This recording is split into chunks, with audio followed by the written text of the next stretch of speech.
Halo semuanya, bagaimana kabar kalian hari ini? Semoga dalam keadaan yang sehat ya. Video kali ini adalah alur cerita dari drama Korea yang berjudul Mouse episode kelima.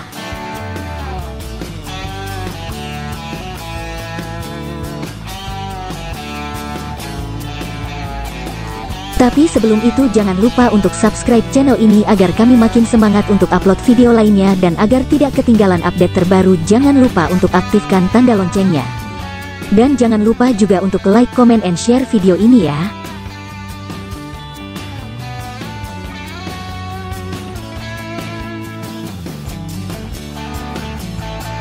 Sekarang kita lanjut ke videonya. Dalam acara siaran langsung yang dilakukan oleh Mochi, produser Choi lah yang menjadi pemandu acara. Dalam acara tersebut juga produser Choi menampilkan foto para korban atas persetujuan keluarga korban. Mochi juga menjelaskan bahwa dari semua korban memiliki ciri yang sama, yaitu saat di lokasi terdapat tanda salib yang diduga bahwa tersangka tidak mempercayai adanya Tuhan. Dan di antara para korban tidak memiliki hubungan apapun satu sama lain. Tetapi dari seluruh korban sama-sama dalam kondisi yang kesulitan dalam perekonomian mereka. Tidak lama kemudian seseorang menghubungi siaran langsung yang sedang dijalankan oleh Mochi. Dan ia meminta agar suaranya disamarkan. Orang tersebut justru tidak membahas kasus yang sedang dibahas. Ia justru membahas mengenai Mochi yang merupakan keluarga dari korban headhunter. Penelpon tersebut berusaha memancing emosi Mochi. Produser Choi berusaha meminta timnya untuk tidak lagi mengubah suara si penelpon, tapi rupanya penelpon tersebut sudah merubah suaranya sendiri. Produser Choi pun meminta agar timnya untuk memutuskan sambungan telepon dengan orang tersebut. Hal tersebut membuat banyaknya komentar negatif dari masyarakat mengenai Mochi.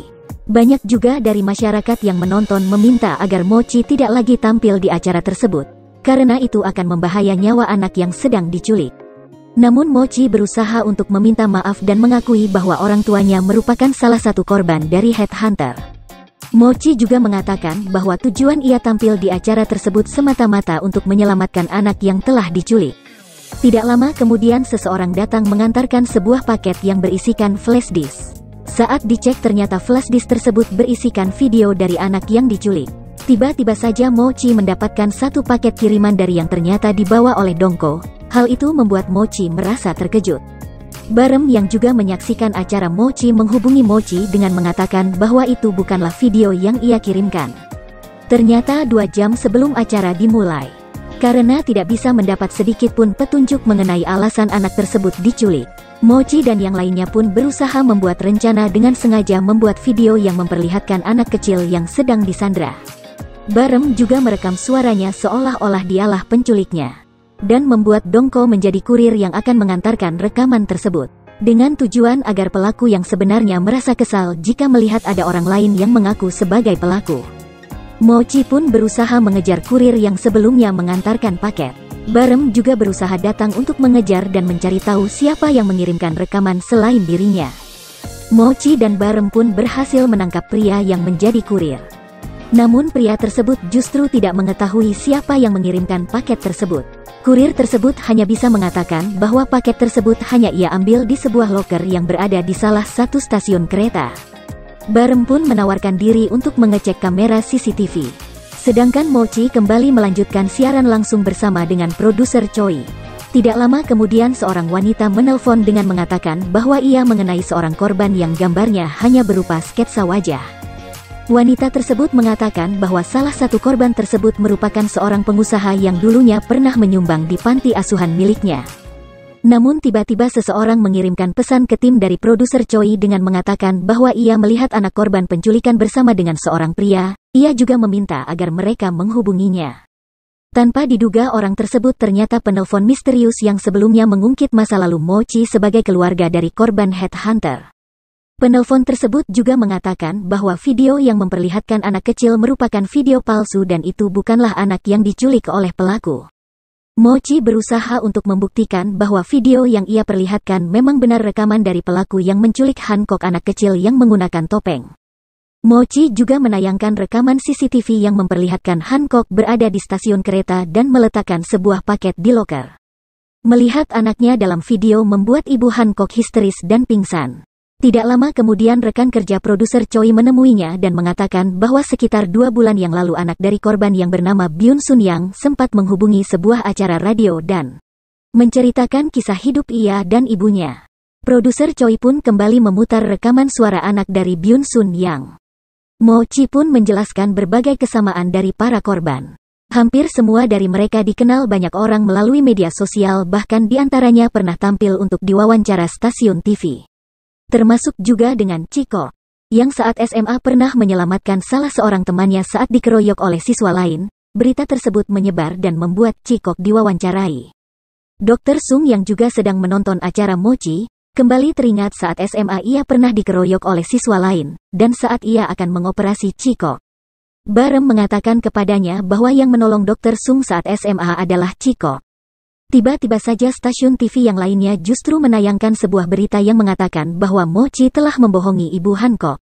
Berita tersebut juga membandingkan ciri-ciri Hancock yang ada di video yang mereka miliki dengan video yang ditayang oleh Mochi. Mereka mengatakan bahwa video yang ditayangkan oleh Mochi bukanlah kiriman dari pelaku karena ciri-ciri Hancock berbeda. Mochi pun meminta agar dirinya bisa menyangkal pendapat dari stasiun TV lainnya. Namun tanpa diduga, ayah dari anak yang sebelumnya digunakan oleh Barem dan Mochi untuk membuat rekaman video justru menelpon dan mengakui bahwa ia merupakan ayah dari anak yang berada dalam video yang ditayangkan oleh Mochi. Mochi dan produser Choi dituduh memalsukan berita. Hal itu membuat Mochi merasa marah. Mochi akhirnya mengakui apa yang telah ia lakukan, yaitu dengan membuat video palsu, namun ia juga mengatakan bahwa video yang ia buat tidak ditayangkan sedangkan video yang ditayangkan adalah rekaman dari pelaku. Setelah itu stasiun TV lain juga menayangkan rekaman CCTV saat Hancock sedang berada di stasiun kereta dan meletakkan sesuatu ke dalam sebuah loker. Dan menurut mereka rekaman yang Mochi dapatkan tidaklah dari pelaku, karena saat itu Hancock justru meletakkan barang di loker nomor 14. Sedangkan kurir yang mengantarkan rekaman untuk Mochi mengambil barang dari dalam loker nomor 13. Sayangnya dari rekaman CCTV tidak terlihat jelas siapa yang memasukkan barang ke dalam loker nomor 13. Barem pun memberitahukan Mochi bahwa ia mendapatkan barang yang diletakkan oleh Hancock di loker nomor 14. Ternyata isinya juga berupa flash disk, namun data di dalam flash disk tersebut tidak dapat terbaca. Mochi pun meminta agar Barem mengantarkan flash disk tersebut ke kantor polisi Mujin untuk bisa memulihkan datanya kembali. Sayangnya pimpinan stasiun TV meminta Mochi dan produser Choi untuk segera menghentikan siaran mereka karena Mochi dan produser Choi telah membuat video palsu. Produser Choi pun berusaha menahan beberapa kru untuk membantunya melakukan siaran. Sedangkan Barem telah tiba di kantor polisi Mujin untuk bisa memulihkan data flash disk dan mencari tahu keaslian video yang dikirim oleh pelaku. Namun 10 menit sebelum siaran langsung Mochi berakhir, pukul 10.50 malam, Mochi menjelaskan beberapa barang bukti yang telah kepolisian temukan. Mochi pun berusaha menarik beberapa kesimpulan dari barang bukti yang ditemukan bahwa kisah para korban sama dengan beberapa dongeng anak. Pada jam 22.45 Barem menghubungi Mochi dengan mengatakan bahwa ia melihat pantulan bayangan di topeng yang digunakan Hancock palsu dalam rekaman video yang dikirim oleh pelaku. Mochi pun menjelaskan satu persatu hubungan antara para korban dengan dongeng anak. Korban Byun Sun Yang sama dengan kisah gadis kerudung merah, Park Jong Ho sama dengan kisah semut dan belalang. Na Chikok sama dengan kisah pakaian baru kaisar, Kim Sung Gyu sama dengan kisah pemotong kayu yang jujur, Jo Mi Jung sama dengan kisah rubah dan anggur. Setelah Mochi menjelaskan satu persatu, pelaku pun menghubungi Mochi. Pihak kepolisian juga melacak posisi keberadaan pelaku yang menelpon. Pelaku mengatakan bahwa ia senang bahwa Mochi mulai bisa menebak motif yang ia lakukan. Pelaku juga meminta agar Mochi terus menjelaskan apa yang telah Mochi ketahui. Mochi pun menjelaskan bahwa dari masing-masing dongeng dapat mengambil pelajaran berharga. Tidak lama kemudian polisi mengatakan bahwa mereka hampir bisa menemukan posisi pelaku dan meminta agar Mochi mengulur waktu. Pelaku justru mengatakan bahwa Mochi berusaha mengulur waktu untuk bisa melacak posisinya atau Mochi hanya berusaha mengalihkan pembahasan karena Mochi tidak mengetahui jawaban yang diminta oleh pelaku. Pelaku akhirnya mematikan teleponnya. Rupanya menurut Mochi, pelaku melakukan satu kesalahan dan meninggalkan jejaknya. Karena sebelumnya ada seorang wanita yang menghubungi Mochi dan mengatakan bahwa ia sempat diancam oleh seorang pria, yang menyuruhnya memakan semua makanan yang sedang ia tata di minimarket. Dan wanita tersebut merasa bahwa itu adalah pelaku yang sama. Namun wanita tersebut berhasil memakan makanan yang disuruh oleh pelaku. Tidak lama kemudian pelaku tersebut pergi tanpa melukai wanita tersebut. Setelah itu Mochi mencari tahu mengenai Jo Mi-jung, korban wanita yang ditemukan di kebun anggur yang ternyata saat ditemukan di dalam tenggorokannya terdapat sedikit sisa makanan. Yang artinya sebelum meninggal ia hanya bisa makan sedikit. Dan menurut Mochi, wanita yang sebelumnya menelpon tidak dilukai karena berhasil memakan banyak makanan. Sedangkan Jo Mi-jung dilukai karena tidak bisa makan banyak makanan. Dalam siaran langsungnya Mochi terus menjelaskan alasan pelaku mencelakai korbannya.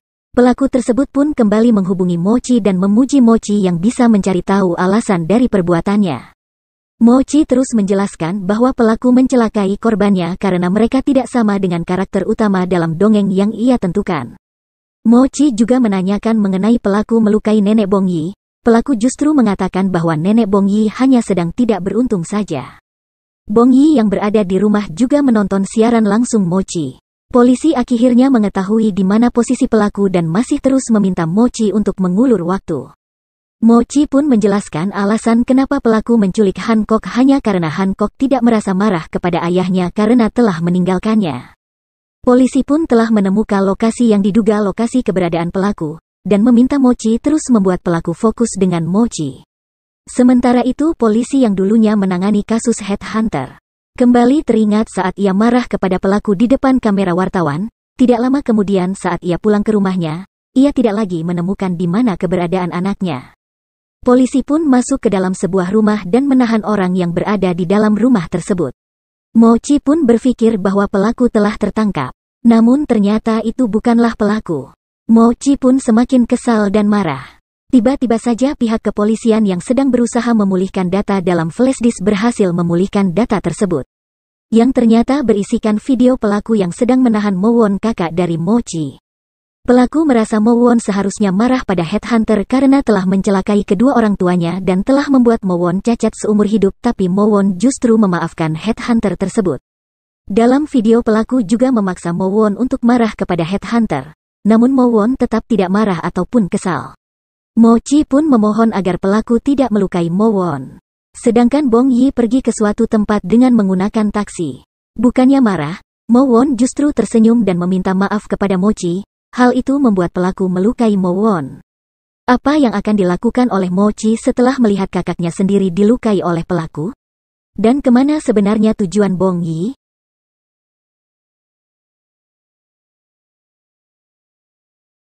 Sekian video kali ini. Mohon maaf jika ada kesalahan.